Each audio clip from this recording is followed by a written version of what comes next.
శరోదిక్కు వాయిస్తూనే ఉండరు. కానీ ఇప్పుడు రైతు బంధుని హేతుబద్ధం చేయట్లేదా? హేతుబద్ధం ఇప్పుడు అది కూడా చర్చ జరగాలి. నేనేమంటున్నానంటే కరెక్టే, చర్చకే పెట్టాలి కదా, చర్చ కన్నా పెట్టాలి కదా. చర్చ అసెంబ్లీలో రేపు పార్లమెంట్ రేపు బడ్జెట్ సెషన్స్లో అది కాదు రేవంత్ రెడ్డి గారు, నేను ఒకటి చెప్తా. ఇప్పుడు హైదరాబాద్ చుట్టుముట్టు ఉండే దాంట్లో ఏమన్నా పంటలు పండుతాయా? రియల్ ఎస్టేట్ అయిపోయి, ప్లాట్లు అయిపోయి, లేఅవుట్లు అయిపోయి, కాలనీలే వచ్చినాయి. అవునా? వాళ్ళకి ఇస్తున్నారు రైతు బంధు. ఐఏఎస్ అధికారులకు ఇస్తున్నాను, నేను ఏం చేయాలి? ఏంటంటే టాటా బిర్లకు భూమి ఉన్నా కూడా ఖాతాలు పైసలు డబ్బు, అది జనం డబ్బే కదా. పొంగులేటి శ్రీనివాస్ రెడ్డి ఉదాహరణ. మొదటిసారి ఆయన ఖాతాలు వేస్తే ఆయన వెనక్కి చెక్ ఇచ్చినట్టే, నాకెందుకని ఇచ్చి లెటర్ కూడా ఇచ్చాను. రెండోసారి మళ్ళీ ఆయన ఖాతాల పైసలు వేసిరట. అదే చెప్తున్నాను నేను. అది ఇవి ఇట్లాంటివన్నీ సేవ్ చేసి డిజర్వింగ్ వాళ్ళకి ఇంకోటి ఏదైనా చేయండి. నేనేమంటున్నాను అంటే, ఇప్పుడు నేను ఇక్కడ కూర్చొని నిర్ణయం తీసుకుని చూసిరా, అప్పుడే రేవంత్ రెడ్డి రైతు బంధు కోత విధించిండు, అప్పుడే కాంగ్రెస్ చెప్తా. వ్యవహారం ఎన్నికలకు ముందు కేటీఆర్ స్వయంగా చెప్పాడు. ఇక ఇప్పుడు ఆయన ఏంటంటే రైతు బంధుని మేము రేషనలైజ్ చేస్తున్నాము, పెద్ద రైతులకు తీసేస్తాము, ఇది సరిగ్గా లేదు ఇది అని చెప్పి నేను గత 5-6 సంవత్సరాలలో జరిగిన పరిణామాలు నేను మీకు ఒకటి చెప్పదలుచుకున్న. జీవోలో ఏముంది తెలుసు?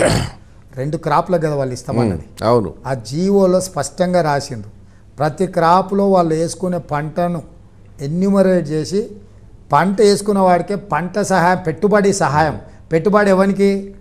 పంట వేసినోనికే పెట్టుబడి. అవును, బందర్ భూముల కింద ఇడిచిపెట్టిన దానికి నువ్వు సాయం అయింది. అవును, ఆ జీవోలోనే లేదు. ఇప్పుడు నిజంగా అట్లా వేసినందుకు క్రిమినల్ కేసులు పెట్టి లందన్ తీసుకొని పోయి లోపల వేయచ్చు.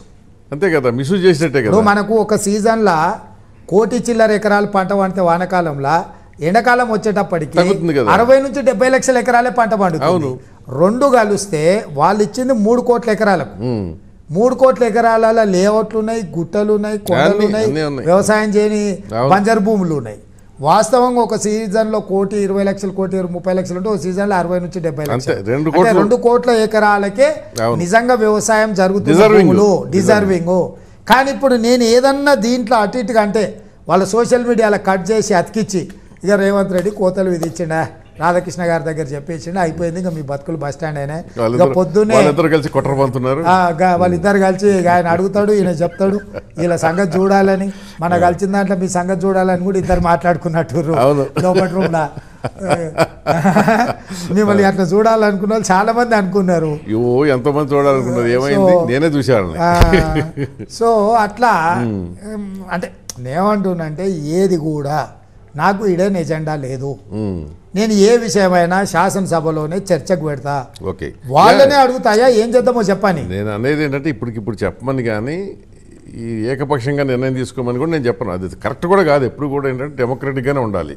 ఇప్పుడు మీరు ఇచ్చిన సూచనను కూడా అసెంబ్లీలో చర్చకు రాధాకృష్ణ గారి దగ్గర చర్చకు పోయినప్పుడు హేతుబద్ధత ఉండాలి కదా. ఈ సంక్షేమం అంటే దేనికైనా హేతుబద్ధత, సహాయాలకు సహాయం ఉండాలి. కానీ ఆగర్భ శ్రీమంతులకు నువ్వు పోయి అపాత్ర దానం చేయకూడదు, అనవసరం అని చెప్పిండు. మరి మీరు ఏమంటారని చెప్పి ఆయననే అడుగుతా. రెండోది, ఈ సోకాళ్ళు ఈ ప్రగతి భవన్ ప్రజాభవన్కి మార్చారు, బాగానే ఉంది. కానీ అది సోషల్ వెల్ఫేర్ డిపార్ట్మెంట్